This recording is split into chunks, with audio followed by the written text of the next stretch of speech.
welcome, Toastmaster, fellow Toastmasters. Have you ever heard someone say in a jocular way, I walked to school uphill both ways? They would have different variations. Maybe it was 20 miles barefoot in the snow. The image that they were trying to portray was this, an exaggerated expression about their past, often to emphasize the hardships and struggles they face. Well, when I think about driving, the other day I was driving home from work, and in the morning I had turned off that automated light thing, so it was getting quite dark, and I realized I didn't turn on my lights. These are one of the many features that we now take advantage of and don't even think about. So back in my day, I remember I used to drive places without GPS, without blind spot detection, and without all the other modern bells and whistles. First, let's talk about GPS. When I first started driving, I'm not even sure how I got to places, but I'll tell you that I grew up in La Quinta. And as you can see, our city where I grew up was grid. It was pretty easy. You're like 5 blocks this way, 2 blocks that.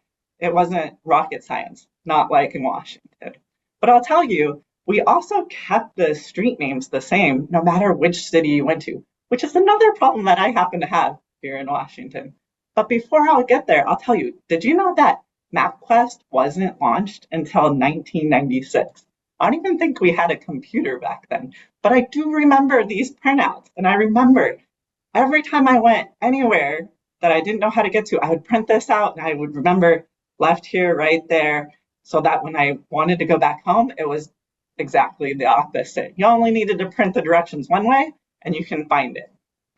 But they also had this feature where you could zoom in and you can really see, well, in this part, it might get a little tricky in case you didn't know.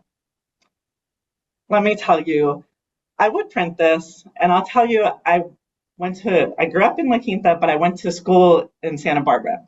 So this is typically a 4-hour drive.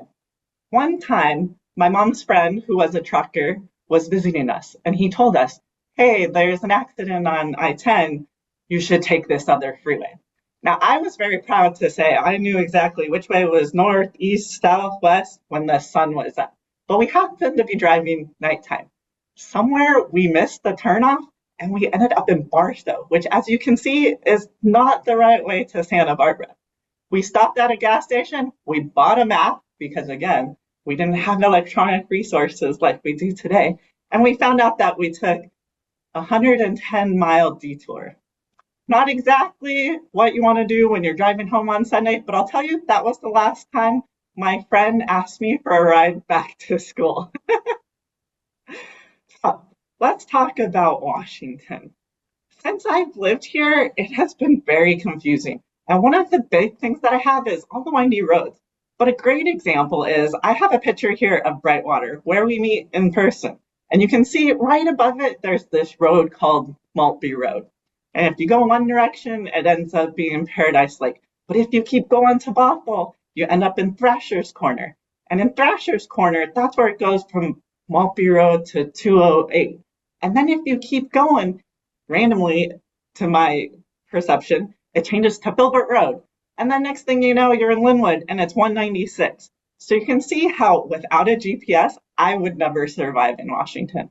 But on those days when I'm feeling adventurous, I maybe go from Snohomish to Linwood without the GPS. I've gone from Snohomish to Redmond, and it's taken me twice as long to get to work because none of the streets go through. Let me tell you, it's been fun living here. But some of the other things that I appreciate about the modern technology advances that we have in the car include blind spot detection.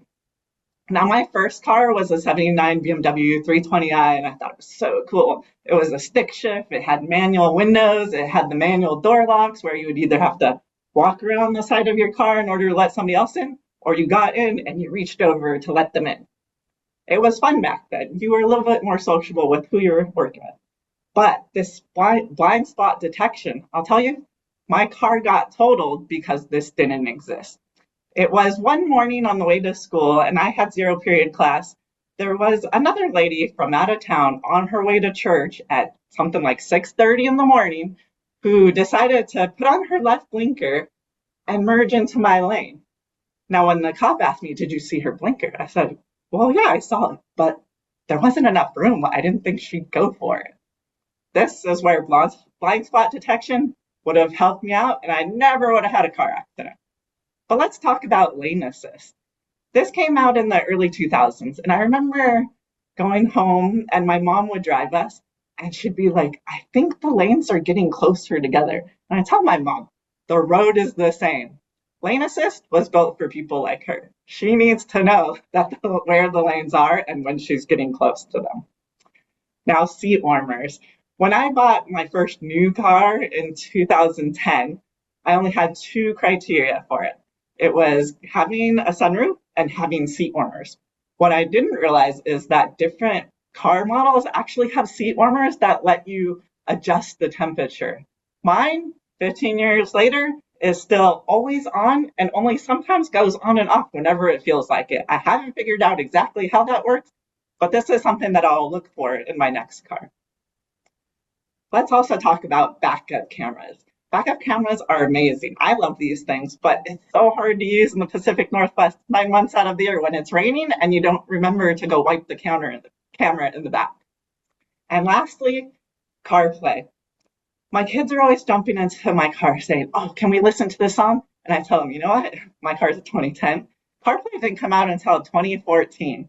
You can only listen to either our Christmas CD, our Martina McBride CD, or the radio. Those are your options." But I do appreciate how now in our Suburban, we have all these fun activities where I have the GPS. And lastly, let's also talk about keyless ignition.